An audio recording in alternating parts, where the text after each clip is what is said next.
అండి బాపట్ల నుంచి శ్రవణ్ రాస్తున్నారు. మంగళ శుక్రవారాల్లో ఎవరికి డబ్బు ఇవ్వకూడదా తెలియచేయగలరు అంటూ రాస్తున్నారు. ధన సంబంధితంగా వచ్చే అనుమానాలలో మంగళవారం శుక్రవారం ఒకటి.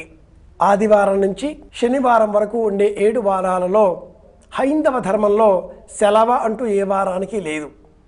అలాగే వ్యాపార లావాదేవీలు సంబంధాలు ధన ఆర్థిక సంబంధిత రూపాలు వీటిలో కూడా ఎటువంటి నియమాలు లేవు.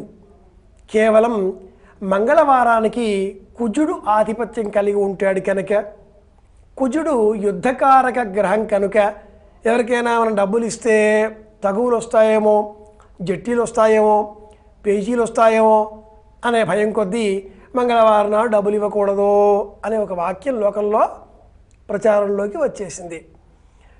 అలాగే శుక్రవారం కూడా లక్ష్మీవారం అన్న పేరుతో ధన సంబంధితంగా ఉండే అర్చన చేస్తాం కాబట్టి అమ్మవారిని ధన సంపద రూపంలో, వస్తు సంపద రూపంలో, కనిపించేటటువంటి సగుణ రూపంలో అర్చన చేస్తాం కనుక ఈరోజు మనం డబ్బు ఎవరికి ఇవ్వకూడదు. ఇచ్చినందువల్ల పరహస్తం గతం గత అథవా పునరాయాతి జీర్ణం భ్రష్టాచ ఇట్లా చెప్పుకుంటూ ఉంటారు.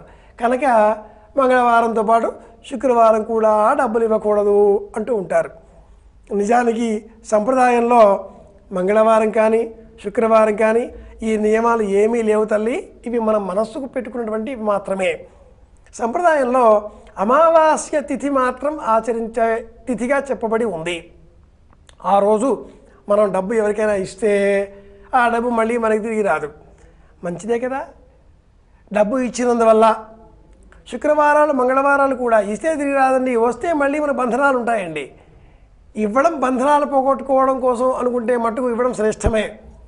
తిథులలో అమావాస్య నాడు మట్టుకే ఇలా డబ్బులు ఇవ్వకూడదు అనే సంప్రదాయం ఉంది. కానీ మంగళవారం కానీ శుక్రవారం కానీ ఇవి ఆచారంలో వచ్చినవే.